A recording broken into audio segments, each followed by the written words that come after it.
One of the very first videos I ever did for this channel was about my Ghostbusters Proton Pack replica, something that I had worked on with a Ghostbusters superfan who was a prop fabricator and an expert on the subject.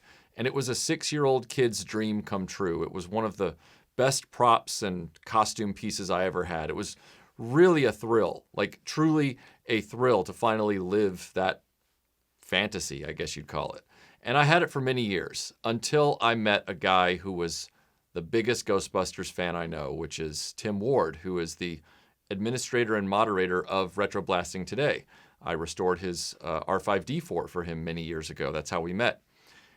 And so I gave that Proton Pack replica to him several years back after Iconicon.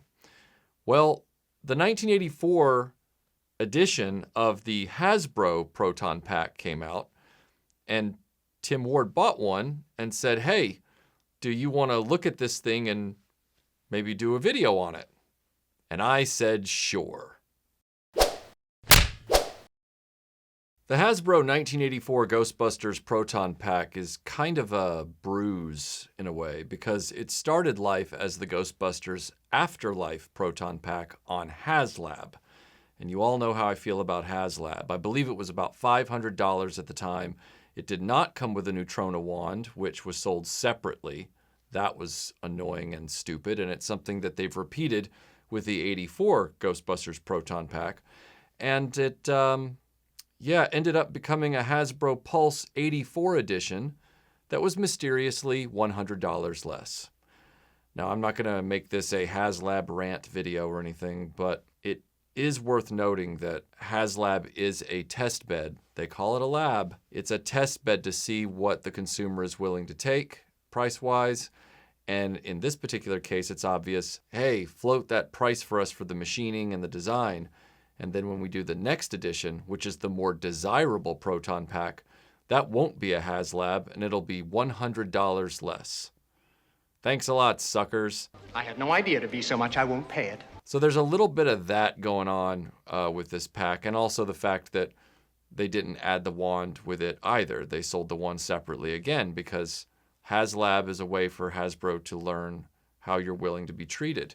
And in this case, the Afterlife Proton Pack sold well because people thought that was going to be their only chance to get one if they didn't build one on their own. And so Hasbro has learned, yeah, we sell the wand separately for an additional $150 or whatever it was. I don't know the exact price. So what you're seeing here is the 1984 Hasbro Proton Pack with the 1984 Spengler wand. So this is the correct combo, in other words. Although the Afterlife Neutrona Wand is compatible with this particular Proton Pack as well. The connectors are the same, from what I understand. You know, it's just occurred to me we really haven't had a completely successful test of this equipment.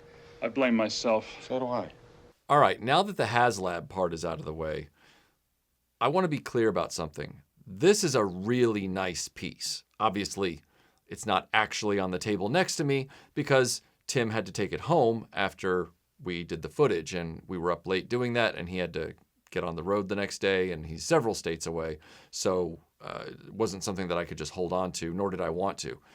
It's not stickered, as you can see here, because the label sheet that was inside had a ton of accurate stickers and labels on it, and it was going to take a lot of extra time to put those on correctly, and I didn't really want to fiddle with that. I'll let Tim do that on his own. But just so you know, the labels that you don't see on here do come with the pack. All of the proper labels, you know, the warning labels, the little stripes, all that kind of stuff, they're all with the pack. So keep that in mind. This is more of a fresh out-of-the-box look at this thing. Simulated, of course, but you'll see actual footage of it in a minute. We got the thing out of the box and hooked up the Spengler wand to it. And I'm going to tell you, like, it's probably the nicest thing Hasbro has ever made. It is arguably the closest thing to flawless in quality that I've ever seen Hasbro put together. At a $400 price tag with what's essentially a $100 and $150 wand, you're looking at, you know, a $550 investment to get a very accurate 1984 original movie Proton Pack. And that's nothing to shake a stick at because a fan build Proton Pack is very expensive, and it's a lot of time and a lot of dedication that, you know, a lot of people aren't willing to put in. They just want to kind of plunk the cash down and get the thing. this has Hasbro-ness to it. As excellent as it is, there are some weird quirks that Hasbro put in there that ride that line between, well, we know this is a premium adult collectible, but we really can't get out of the realm of being a toy at the end of the day. And these are minor things. They don't take away from the incredible result that Hasbro achieved with this 84 edition Proton Pack.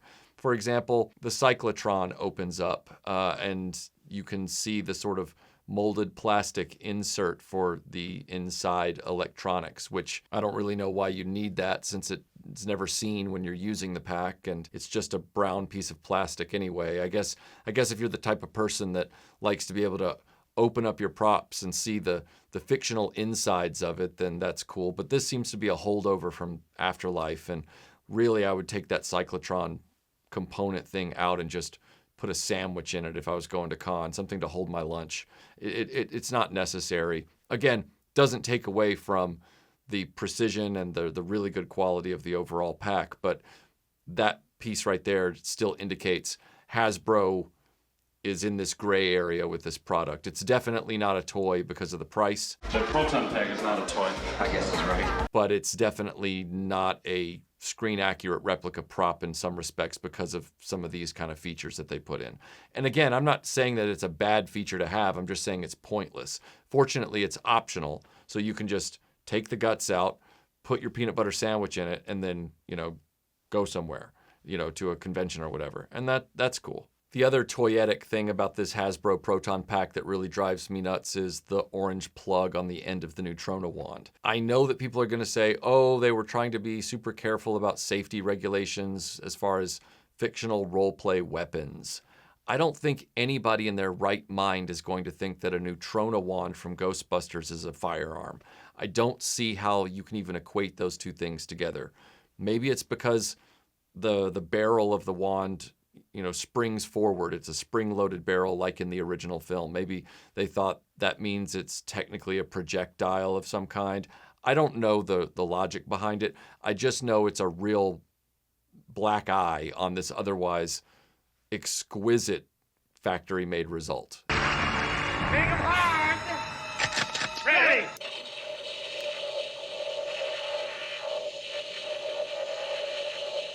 It sucks. Like, it sucks. And anybody who's serious about their Proton Pack is going to have to address that somehow.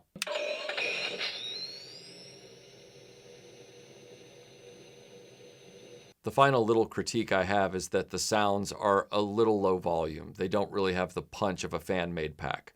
When you put on a properly made fan-made pack, you really get that bass rumble feeling when you turn the pack on. It hits you right in the small of your back, like you would think it would in the original film. It really evokes that kind of dangerous, this thing could blow up at any moment energy.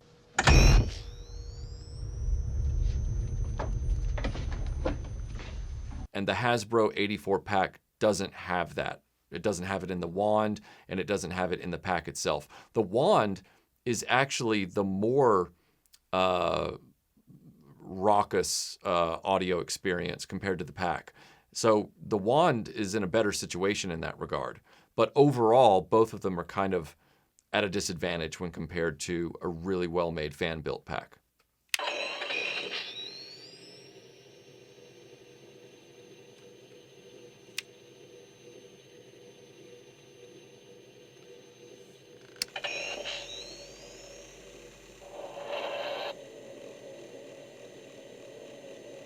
All that aside, the overall precision, coordination, sync up, and everything with this pack and this wand, it's excellent. It's truly excellent. There's no better word I can find to describe that. Stellar, I guess.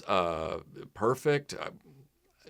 I don't ever want to use the word perfect because there's always something. But this is as close to perfect as Hasbro has ever gotten. And when it comes to the details, the colors, the synchronicity between the wand and the pack and the lights and the sounds, you've got some really good stuff going on here. You've even got a creature comfort feature where you can open up the side of the pack and switch the pack over for a rechargeable battery pack via USB-C, which is really nice. That's a really nice feature that they thought of. You can also run it off of 4D batteries or whatever it is, 4 or 6, I can't remember which, I think it's 4. 4D batteries. But if you wanted to, you can run it off of a rechargeable USB-C, which is a great option to have and preferable, I would imagine. I hope it still works. They should. Power cells have a half-life of 5,000 years. And everything is designed really well. You've got this hidden switch right in the back of the pack that they determined would be an appropriate place to put the non-existent switch from the elevator scene that turns on the main pack. And then you have the wand itself, which can turn on the pack via the proper switches in the proper sequences.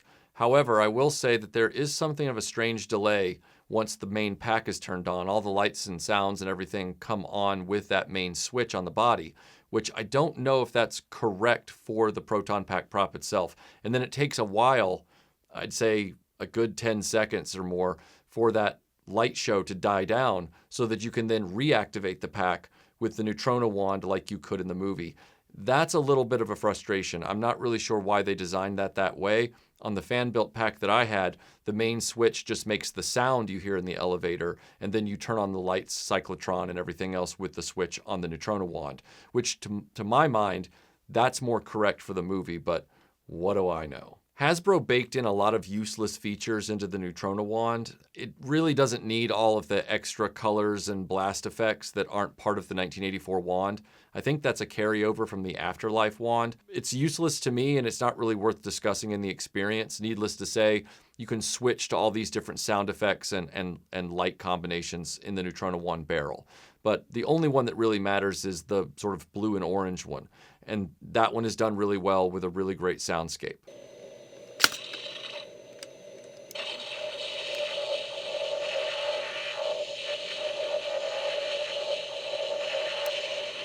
I think where Hasbro deserves all the credit is with the extending barrel. That spring-loaded barrel in Ghostbusters was something that fans really struggled to replicate for a long time. And even after they kind of figured out ways to do it, it was something of an inconsistent experience most of the time. Hasbro had the resources and the ability to engineer that. They also clearly had access to some of the original props, and that also helps. But Hasbro also is, with this successful result, they are riding on at least 30 years of fan skill, experience, learning, and discovery. You can't look at this pack and say it's just a Hasbro home run. Hasbro is in some ways standing on the shoulders of the fan community that put all their time, sweat, and tears into these fan-made Proton Packs. You'll immediately notice the Proton Pack doesn't come with an Alice frame, which Hasbro obviously wasn't going to spring for. It does come with some basic shoulder straps and webbing, but if you want to do this right, you'll have to get yourself an Alice frame. And the pack does have spaces on the back to allow those straps and things to thread in. I believe there are some attachment pieces you have to get as well, which did not come with this pack, which sucks. You're going to have to track that down if you want a fully accurate experience. But that's part of this whole deal.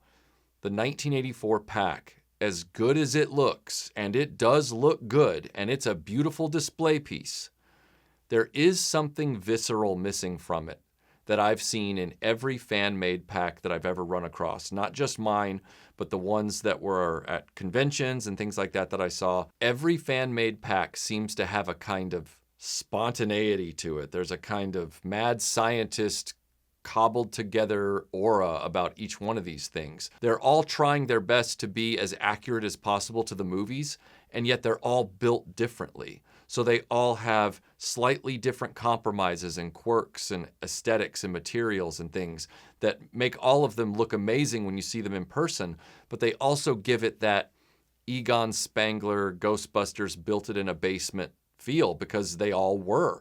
They were all built by people with passion and sweat and knowledge. And as a result, with all of the handcrafted electronics and the hand-painted materials and all of the different ways that they put these together with pieces from hardware stores and all kinds of stuff, you get an experience with those fan-made props where you kind of feel like that thing could explode at any moment, just like the ones in the movie. And this also bears mentioning, the fan-made props are often very heavy because they're made out of the same materials as the original Ghostbusters 1984 Proton Packs. And Bill Murray was very vocal about how he was uncomfortable and did not like wearing these big, heavy props. So as the movies went on, they kept trying to figure out ways to lighten them up. And by the time they got to Afterlife, they were able to fabricate them out of plastic or whatever, like Hasbro has done, so they weren't as uncomfortable to wear. The Hasbro one is plastic. It is a lot lighter, like a lot lighter. And the wand is a lot lighter. And so that's convenient. It makes it far more comfortable to wear at a convention. But if you're watching the movie and you really are into the energy of the movie and the way that those kind of moments and scenes really feel and play out, I guarantee you it's not going to feel the same throwing on a Hasbro pack, even with an Alice frame, as it is throwing on a fan-made pack, because you're really struggling to pull that thing on. And then when you get it on there, on your shoulders, it has that weight to it. It has that, this is a machine. This is an unpredictable thing. And you're gonna maybe have something malfunction on it, or you're gonna, and I don't mean that in the sense of it literally malfunctions. The fan-made packs are very well built, but the sense that the fictional item could spark up at any moment. It's rather unstable. It's a little uncomfortable at times. You know, over a long period of wearing it, it's not the easiest on the shoulders, just like in the movie. But when we get to 20, tell me. I'm gonna throw up. Oh, I always hated this part of the business. What I'm ultimately getting at is the Hasbro 84 Proton Pack. You get a lot of accuracy. You get some really great mechanical and electronics features. And you get the convenience of both the price and the fact that the result is probably going to be something you don't have to maintain. But because it isn't a labor of love, because it isn't something that a person has to build from scratch, because it isn't something that's handcrafted, bespoke, hand-baked in somebody's garage, it doesn't quite have that spirit to it. It's a very precise, very well-made display prop is what it is. And it's great that it can be used for costuming. It's great that it has the spring-loaded barrel on the Neutrona Wand. That's like Hasbro's, like I said, that's Hasbro's biggest victory lap, is that they were able to make that happen. But both the wand and the pack, they are too light. The sound isn't robust at all in either component. And there is a intangible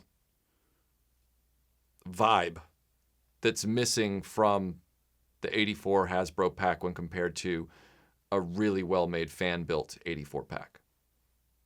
As somebody who's been around both and worn a high-end fan-made pack many, many times, I can tell you that you are trading something of that aura for convenience and creature comfort. And that's not a crime.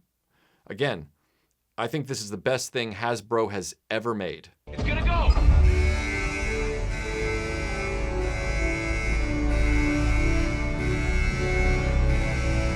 You can quote me. The 1984 Proton Pack from Hasbro is the best single item the Hasbro Toy Company has ever made. Merry Christmas. It's excellent.